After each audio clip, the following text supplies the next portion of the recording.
franchise organisation, and it has affiliates in Libya. There's something called the Libyan Islamic Fighting Group that was active. It was crushed in the 1990s by Gaddafi himself, and in 2009 it actually renounced ties with Al-Qaeda. So I think we should be very wary before accepting claims that somehow Al-Qaeda has taken over the movement. It absolutely hasn't. But I suppose we just don't know where it is. We don't know who these people That's are. correct. I think we also need to be wary about this interim National Council that came to London this week to talk to William Hague, Hillary Clinton. We don't actually know an awful lot about the people involved in that. They seem to be the people that they say they represent all parts of Libya. They've got representatives from 33 cities. But I interviewed someone on my programme tonight who was saying, look, be very careful of these people. They have pro-Gaddafi people among them.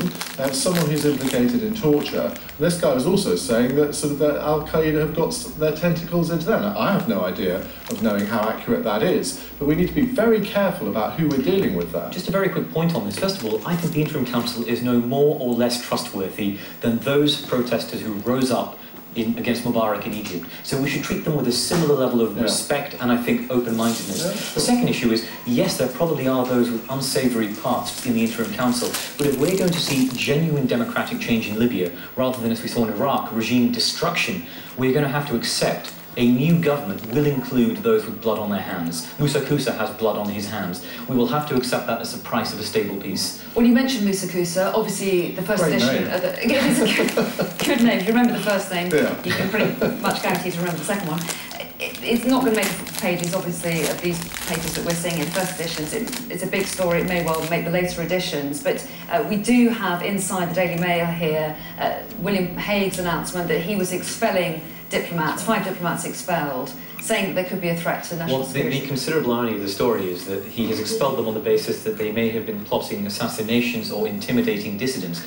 Now, of course, Musa Kusa was expelled from Britain in 1980 for intimidating dissidents and threatening to assassinate Libyan activists in Britain itself. So it's a sort of nice circle of events coming round here. Because Musa Kusa presumably will be welcome because he's such a symbolic figure, a very close aide to Colonel Gaddafi, and his defection, they will hope, will prompt others.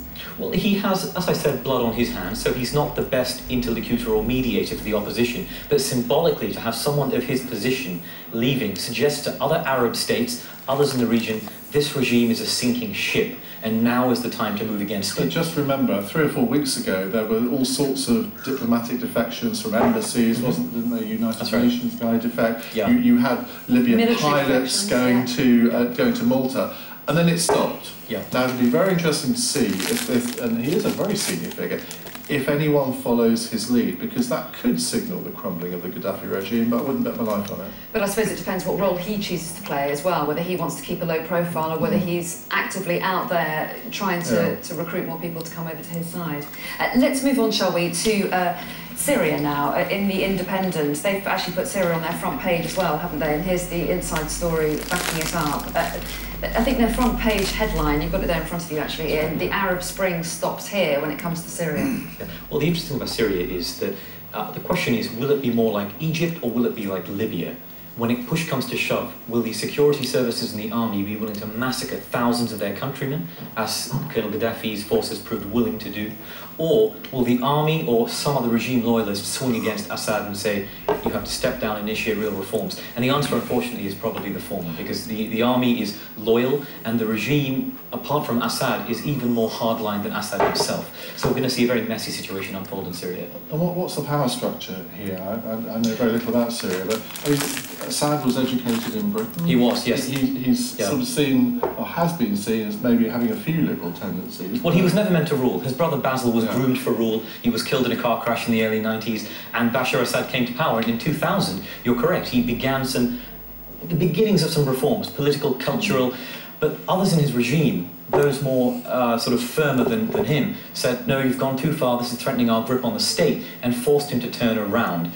So I think any hopes for reform have now been crushed after what has been a defiant and belligerent speech in which he said, the protest stops now. He promises reform as well. What I find fascinating about this, Shashank, was I was listening to one of the protesters in Syria talking in an interview, And he said, we want freedom and we won't stop, and despite risk to our lives. And yet he didn't call for President Assad to go. Right. He seems to still hold some kind of popularity with the people despite what's happened over the last Well, he does, and it's partly because those around him may look even worse than him. And compared to his father, he is a saint when you look at Assad. But the other question is, those in Syria, Syria's a secular country, but the sectarian balance is a little bit precarious. You have a minority Shia sect, the Alawis, ruling over a majority Sunni population.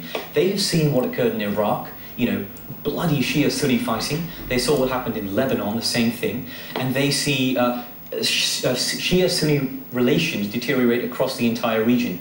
They want to avoid anything like that in Syria and will place a high premium on some type of stability as well. And of course, the Syrian government all the while says we would never shoot on our people. This is outside forces who are involved in this trouble. Well, this is the playbook of crumbling dictatorships everywhere. Of course, it's blatant propaganda. We should believe not a word of it. Let's move on to a fantastic picture I've got in front of me here in The Independent. This extraordinary cricket match yesterday, probably one of the most watched cricket matches around the world ever. There's the picture, India-Pakistan yesterday. Well, India and Pakistan have well, today, I'm saying yesterday, I'm looking at tomorrow's newspaper, that's why it's confusing. Well, they're celebrating well through the night, certainly in India. And the interesting thing is India and Pakistan have, of course, fought 4 wars since independence, and they've played 4 cricket matches against each other in the World Cup since it began. And this match was not just culturally extremely significant, you know, had high-level delegations on each side, but politically significant because it comes as the dialogue process between India and Pakistan had resumed. Prime Minister Gilani of Pakistan was invited to the match, raising the idea of cricket diplomacy, something we saw in past decades between India and Pakistan. So this is not just a moment of celebration for Indians, it's also a moment of some sort of coming together of these countries after years in which they have been really strained after the Mumbai attacks. Are you a cricket fan, Ian? Did you watch the match? I am, but I have to say I haven't watched virtually any of this World Cup because it's gone on for too long. It just hasn't captured people's imagination like I think the World Cup ought to. But I mean, this match looks to have been hugely entertaining. And actually, I did I saw a bit of it earlier on Sky. The faces of the cricketers, the faces of the crowd, the faces of the political leaders, they did not look like the sworn enemies that they have been politically for a long time. So, I mean, maybe there is some hope that can come out of this game. Well, it's also worth mentioning just how gracious Pakistan was in defeat. They were very worthy opponents, extremely good squad for this entire tournament, and they've done themselves and their country I'm credit. going to hold that moment because it's a very positive one to go to a break and leave people feeling a little bit upbeat, shall we? Do stay with us. Well, exactly. Who knows what we've got in store? In fact, I do know what's in store. Stay with us.